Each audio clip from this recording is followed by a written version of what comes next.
I'm coming through all right. Great, thank you very much. Okay, so I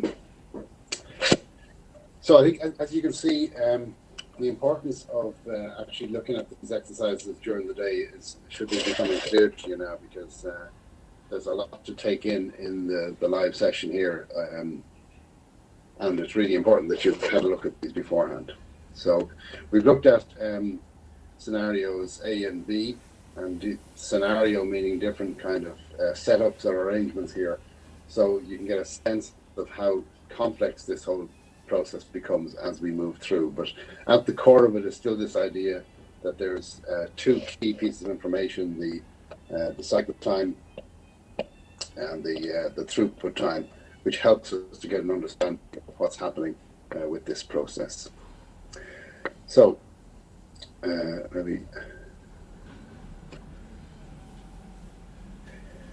so what was the answer in scenario C? So, and again, all of this information is in the lecture notes, so you can go back to the lecture notes to confirm if you're not clear on what I'm saying here. But basically, we have a situation now where the combination of two different types of customer is making this more complex. And what I would say is for a healthy customer, we have the throughput time is equal to, and it's going to be 2 plus 10 plus 7 plus 7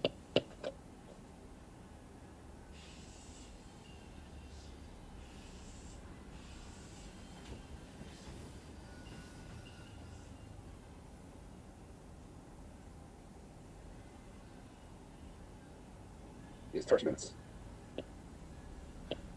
So the throughput time for a healthy person is 30 minutes. If we take an injured person, then the throughput time is going to be 2 plus 10 plus 7 plus 7 plus 22 plus 4 is equal to 52. So for injured, the throughput time is going to be 52 minutes. So two different groups, two different throughput times. Okay. Now let's think about the cycle times for these two groups. So let me clear away that and we'll do this again. So starting with the healthy person again. For a healthy person, well, let's do it for the injured person, because we understand that one. For the injured person, the cycle time is going to be what? What's the cycle time for an injured person who still has to go through every step of the process? Any suggestions?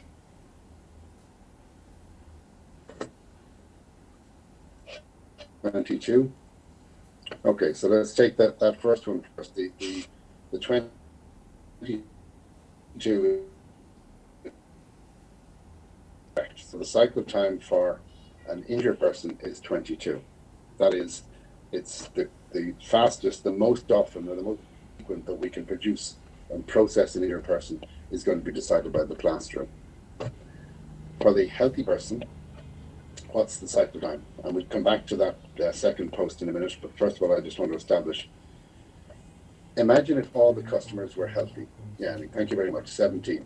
If all the customers were healthy, all the customers would go into reception, to the consultant, to the x-ray, back to the consultant, leave. Okay, and for them, those healthy people, 17 minutes is the longest step.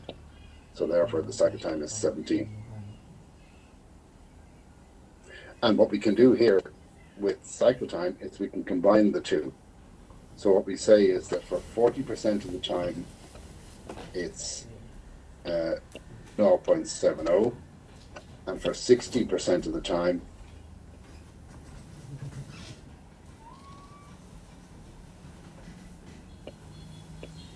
it's 22. So the overall cycle time is 17 times 40% of the time, and 22 times 60% of the time. And if you put the two together, what you get is 20 minutes, which I think was the post that we had. Okay, no, so Gabby's post there. Thank you for that, Gabby. I'll maybe come back and look at that. I'll reply to that on the discussion board with you, because you used a slightly different process there. So for everyone else, I think you can focus on what I have on this screen here, which is that 17% of 40 and 60% of 22 added together will give you 20 minutes. So we have a situation now where the cycle time for the overall process has changed, because we have moved from having all injured people to some injured and some healthy. Okay, and that's an important point, because what you see now is that the cycle time of a process can vary if you get a different mix of customers coming through. Okay, so the point is that originally we said that the cycle time of the medical center was 22 minutes, and that represents a certain capacity of one customer every 22 minutes. But now that we have exactly the same medical center with the same 4 people, but we have a mix of customers coming through in scenario C, now we're having a situation where the cycle time has dropped to 20 minutes. So because some of the customers are healthy, I can process them more quickly, and I can therefore get more customers through my process. Okay, so that's scenario C. The other thing that I want to look at then is to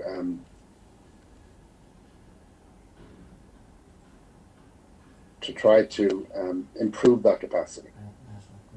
So we looked at different ways of trying to improve that capacity for the mix of injured and healthy people. And there were 2 ways that I could do that. And this was exercise 2.3,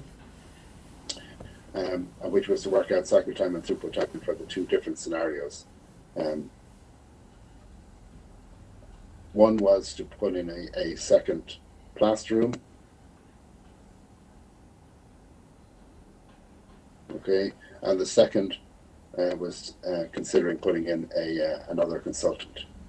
So things are getting very complex here, and I can appreciate that if you haven't had a chance to go through the work earlier, this gets quite difficult. But I think it's important that we understand the implications of what's happening here.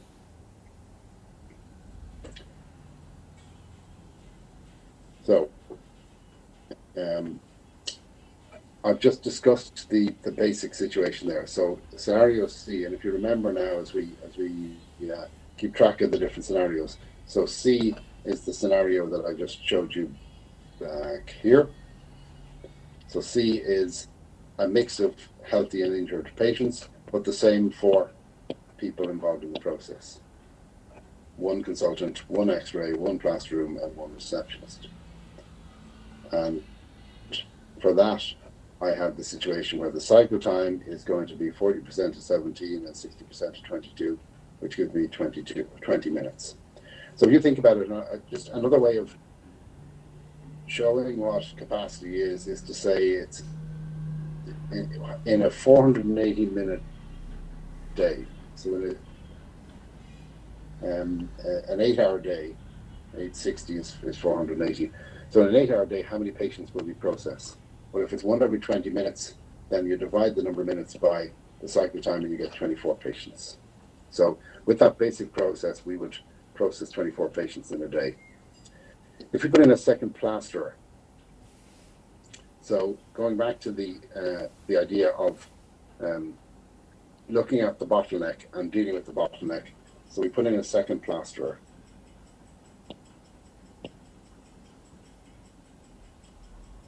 So let's think about that again from the point of view of cycle time.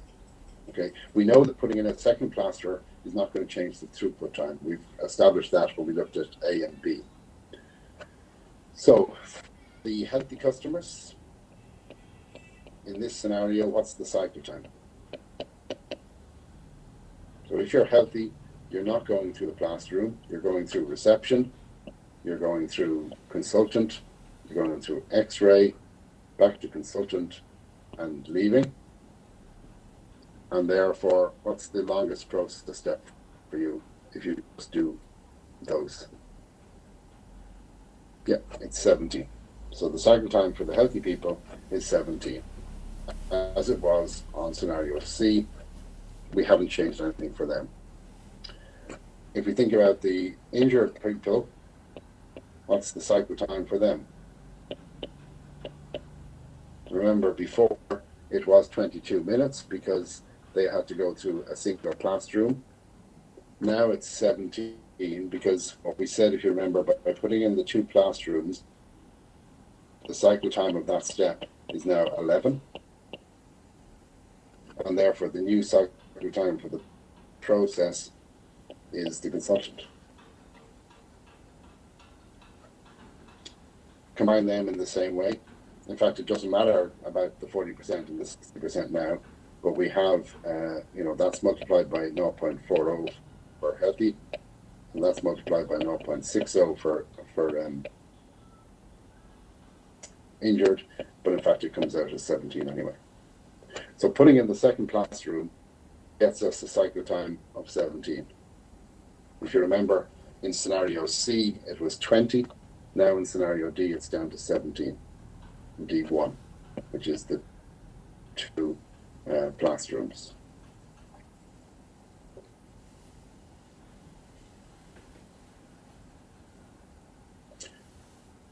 If I look at D2, then I need to see what the situation here is. So in D2, what have I done? I've put in a second consultant room. Okay. So again, let's go through the same process, and we're only going to look at cycle time because we're clear that throughput time is not affected by the putting in additional resources. So again, for the let's start with the healthy people. That was the blue line. So for the healthy people, what's the cycle time? They go through reception, they go through one of the consultants, they go through the x-ray, they go through the other consultant, and then they go and they pay. So we've got 6 minutes. So remember, with cycle time, we used to ask the question, well, who is the busiest person? So the receptionist does 6 minutes of work with each customer, 2 plus 4. The consultant does 17 minutes, but there's 2 of them, and the x-ray does 7 minutes. Think about the consultant room. The cycle time for these 2 rooms together, we put the 2 together, the cycle time is going to be every 17 minutes we have 2 customers. So it's actually going to be equal to 8.5. So that's how busy a consultant is, 8.5 minutes on average per customer. So that's the cycle time. That's the longest step. 7, 6, and 8.5. So we have for healthy people, the cycle time is 8.5. Are people happy with that, or can you understand that the logic there? If we look at the steps that the healthy person goes through, we find the one with the longest cycle time, and that's the cycle time for the process. So Matthew, yes, your question? You can type it, or if you want to turn the mic on and speak, you're free to do so too. Yeah, so you're getting consulted for 17 minutes. Yeah.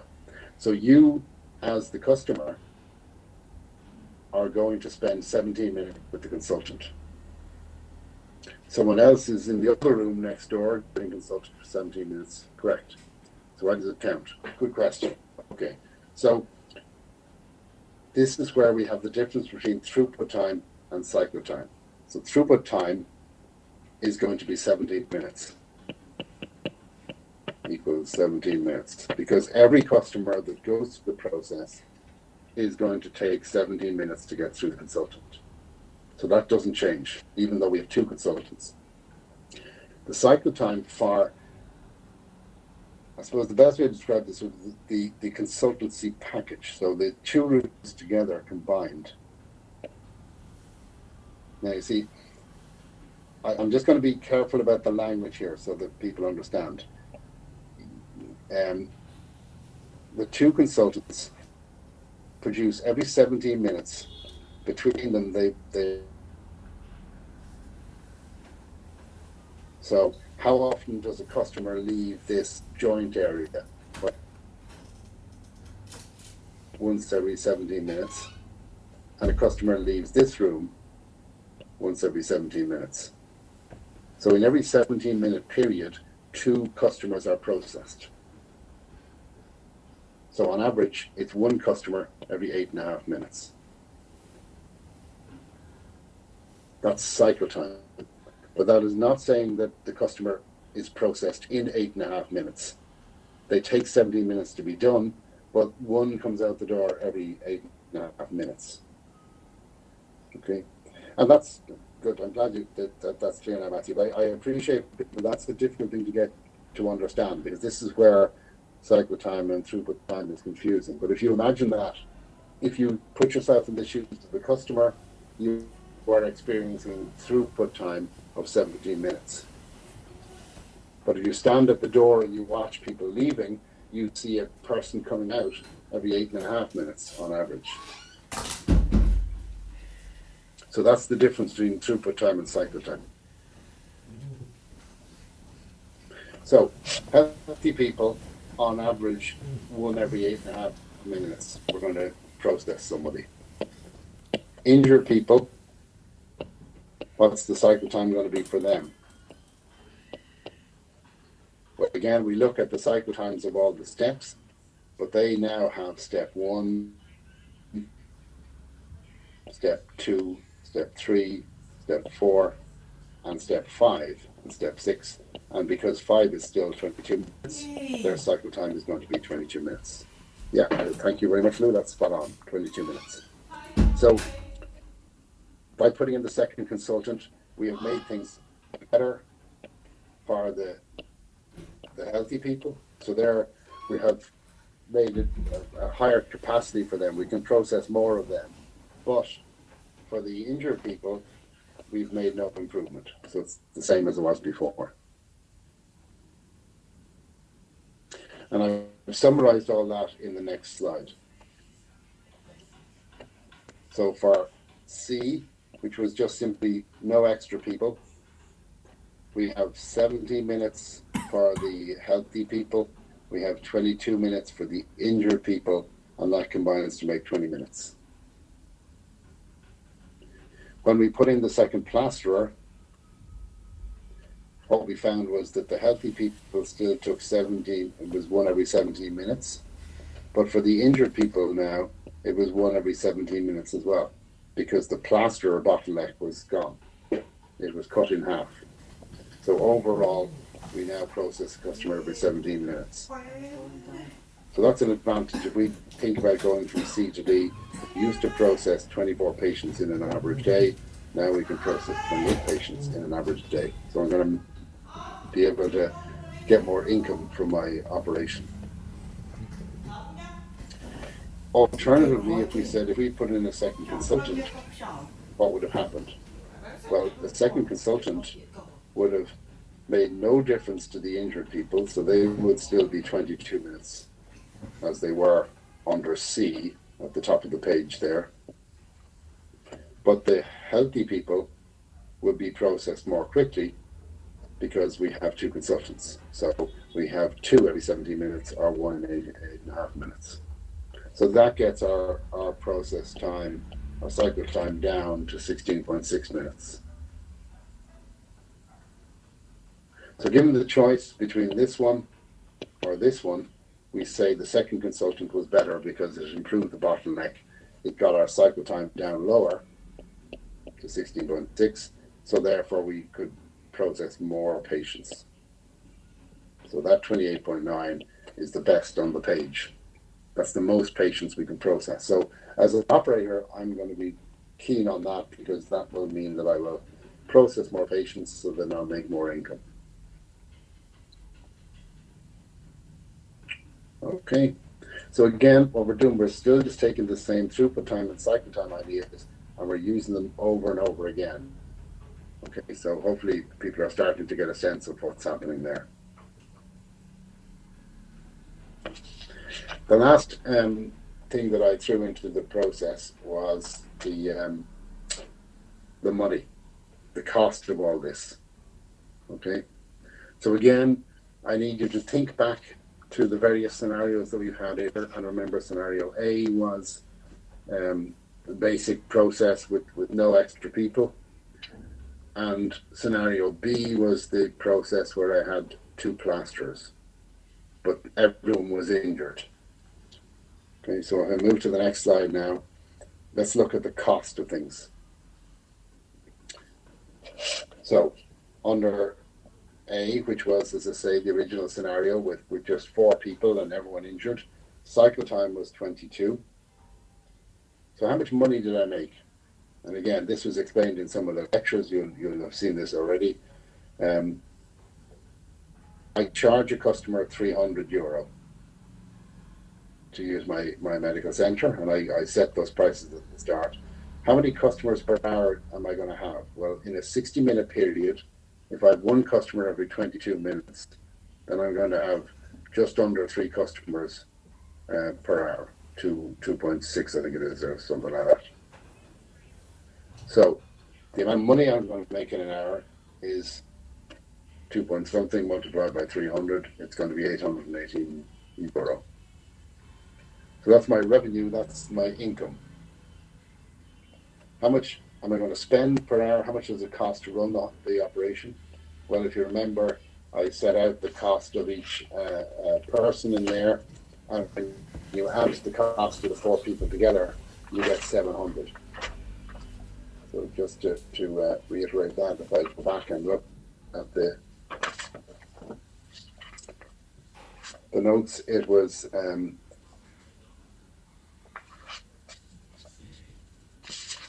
the costs were, I think it was 300 for the consultant, 150 for the plasterer, so 150 for the X-ray, 50 for the receptionist, and I think 100 for the plasterer. But basically, the prices added up to 700. So the cost to run the operation is 700 per hour. My income here was 818, so I make a profit, which is happy days. What happens if I put in multiple flows then? So if you remember with multiple flows, the cycle time fell to 20. But the problem with multiple flows is now, if people are not injured, I can't charge them the full €300. So I said in the lecture that what I would do is, if you're injured, I'll charge you €300. And if you're healthy, I'll charge you 150 because you didn't need a plaster, you only needed to see the doctor. So the average payment, the average amount that I charge a customer is going to be 60% of 300 plus 40% of 150. So therefore, my average charge is going to be 240. So on average, a customer will pay me €240, and on average, I process one every 20 minutes. So therefore, €240 multiplied by the number of customers per hour, which is going to be exactly 3 this time because it's every 20 minutes, then I'm going to make €720 per hour. How much do I pay out in costs? 700. So therefore, I'm only making 20 per hour. So again, we see an interesting real-world situation here. If you have a mix of different products or different services being processed in an operation, very often it makes the operation less efficient. So I'm making less money, less profit here, because originally under A, it was like a mass process where every single customer who came in was exactly the same. They went through exactly the same process, and I fixed their broken leg. And that made it a very efficient mass process. In the C scenario, I have a situation where customers come in and I'm not sure whether they're injured or not. So I have to be more of a batch operation. I have an injured batch, healthy batch, injured batch, and I have to change the process to suit them by either sending them to the plaster room or not sending them to the plaster room. upshot of that is, the result of that is that I end up making less money.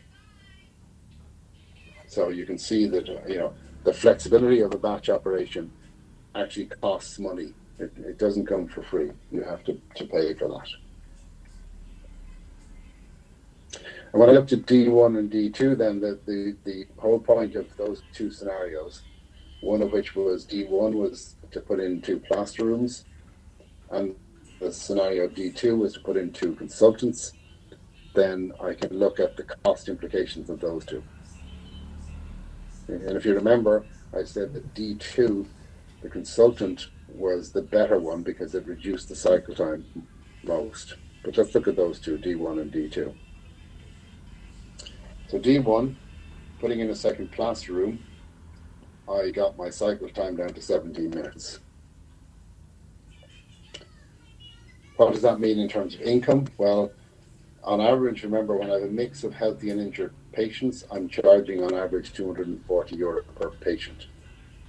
I have here almost 4 patients, just over 3 patients per hour, so therefore my income is going to be 847. But what's the cost? The cost is the 700 for the original 4 people that I hired, plus 150 for the second plasterer. So now I'm paying out 850 per hour in costs, and I'm, as a result, making a loss of €3 per hour. So that's bad. I don't want to put in a second plasterer. What about putting in a second consultant? So if you remember, D2 was putting in a second consultant. That got me the cycle time down to 16.6, which is even lower. So when I multiply out the income, I'm getting €867 an hour. So it is better income than the 2 plasterers. But what's the cost? The cost is the 700 for the original 4 people, plus 300 for the extra consultant. So it's costing me 1,000 per hour now to run the operation. So the loss is even greater. So that's not going to work either. So that's a really good example of a real world situation where we really struggle to find a process improvement that's going to be worthwhile. Okay? We can put in a process improvement that will reduce the cycle time, but as we see here with the profit measurement, it doesn't necessarily make us any money. Okay. Now the reality will be in each situation, it depends on the actual cost of your operation. But I think what we're seeing here is a demonstration of, in a typical real world situation, you would have to explore different possibilities to try and find a solution that will work. Okay. So, let me just confirm then what we've got so far.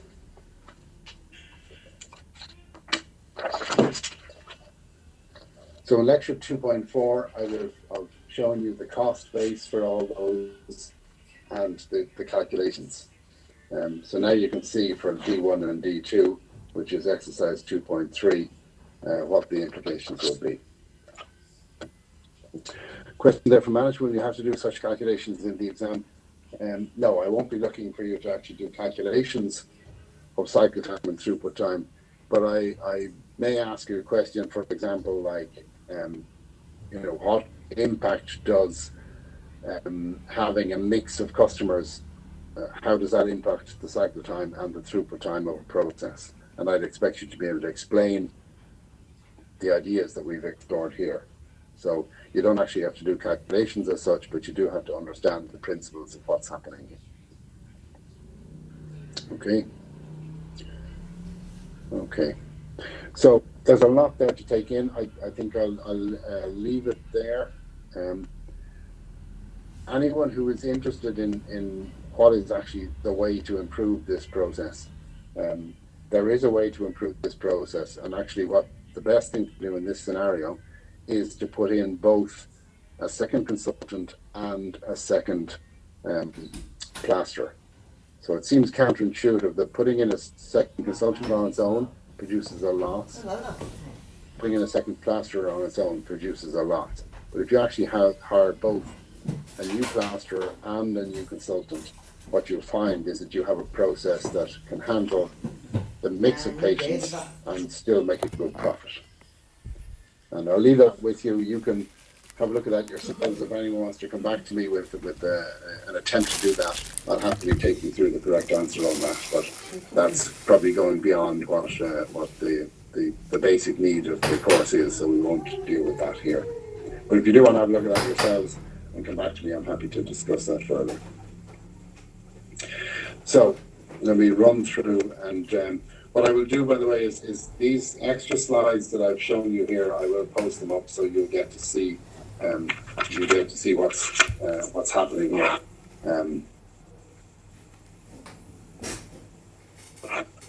So let me just take you to one last slide, and I'll show you what's happening here. Okay. So, one final comment on what we looked at in the live session, and apologies for the slight typo there. Capacity and cycle time is the heading. So, to increase capacity, you must identify the bottleneck and reduce its cycle time. So, the bottleneck is the highest single step of cycle time. If you remember, that was originally the plasterer. And you have to reduce the cycle time. And we did that by putting in 2 plasterers, which meant that the cycle time fell from 22 minutes to 11. But the throughput time for the plasterer was still 22. So putting in extra capacity, doubling up on capacity, will reduce your cycle, but it will not reduce your throughput time. But overall cycle time was reduced. If we go from scenario A to scenario B, we reduce the cycle time from 22 to 7. The second thing that we saw was with multiple flows. So we looked at C and D. Each flow has a different bottleneck. So for the healthy customers, the consultant was the bottleneck. It was the slowest step. It was the highest cycle time. For the injured people, the plastering was the bottleneck. It was the highest cycle time. So with multiple flows, you've got this problem that you have multiple bottlenecks, and therefore removing one bottleneck doesn't actually necessarily improve things. So C to D1 or C to D2 give us a little bit of benefit, but in fact it didn't make us any more money. So to justify any changes, you need to look at the economics. Okay, and sometimes you can make a change like D1 or D2 that reduces cycle time. So that seems good. It seems like we can process more customers, but in fact, you're making a loss for each customer because you've invested so much in the changes. So you have to be careful about investing in process improvement. You have to make sure that not only does it improve cycle time, but that it improves profitability. Okay. And it's not a case that I can say, here's the perfect answer. In reality, every time you go and look at an operation, you're going to have to try and work it out for yourselves. What's the best step to take here? But the tools that you need to do that are the tools we've been looking at for the last hour. It's working out the cycle time and working out the throughput time of the operation. The throughput time is the time that the customer experiences moving through the process from one end to the other. And the cycle time is the average gap between 2 customers leaving the process. So it's this idea of a rhythm of how often does a patient leave the process. Okay, so we'll leave it there. There's a lot there, so I'm going to leave it so we have a bit of time for questions if anyone has specific questions at the end. Okay, so I'm perfectly happy if you want to go back and go over some things I've looked at already here. So this is an opportunity for you to ask if there was something you weren't sure about. Okay, but basically this is a typical exploration of 2 things today. One was the 5 process types and the importance of trying to identify which process type you're looking at. And if you're a batch operation, well then there are certain key things to do with changeover of batches and managing those changeovers, which are the key management challenge. If you're in a mass production operation, the key challenge is about keeping the flow steady and keeping the cycle time steady on the process. If you're in a job shop, then the key thing is about keeping track of all the different jobs you're doing, because you're being very flexible and every job is changing. So that was the first half of today. And the second half today was all about this basic tool of looking at cycle time and throughput time and understanding the flow through the process. Okay, so I think you realize there's a lot there. It really is important to go through the material during the day, because otherwise you're not going to be able to manage to follow the discussion in the live session here. So I'd stress that again for tomorrow. But that's enough talking from me, so I'm going to stop there. It's now, we've 20 minutes left, 19 minutes left, so I'm going to leave it open if anyone has any questions, either on process types from the earlier part of this session, or any questions on cycle time or input time, and then please ask them now. Okay?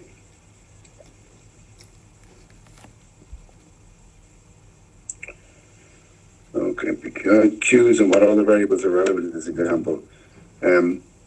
I'm not sure what you mean in terms of ceteris paribus, human error and machine failure. I mean, you know, there's going to be human error. So in a typical operation, it's not always going to take exactly 22 minutes to do a job. It might take a little bit longer. There are an awful lot of things that can go wrong in the process, and we'll look at some of those things later on. And examine them in terms of quality management and process continuous improvement. I suppose all I want to set at this stage is that basic tool of cycle time and throughput time. So if we get machine failure, what's going to happen? If the X-ray machine breaks down, what's going to happen?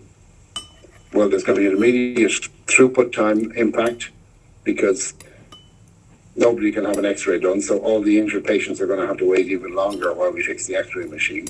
And that's also going to impact cycle time, because we're not going to be processing customers. Nobody's going to be leaving the operation because nobody's being actually fully analysed. So, you know, that's the reality, is that when things go wrong, there's all kinds of impacts. But all I'm doing at this stage is giving you the cycle time and throughput time tool as a way of being able to measure the impact of anything that goes wrong. Okay?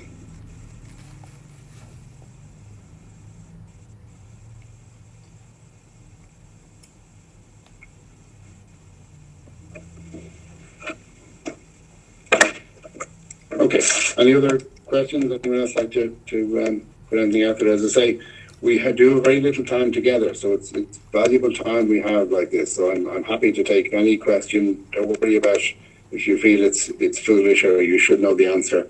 This is your chance to ask the question. So please do post away any questions you have.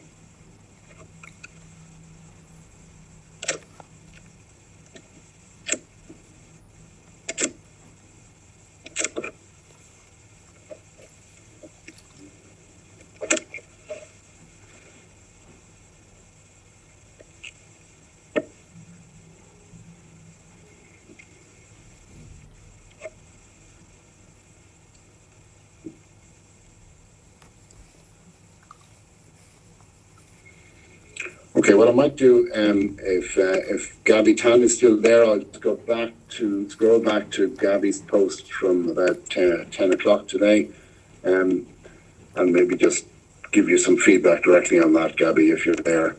I'm still on the list.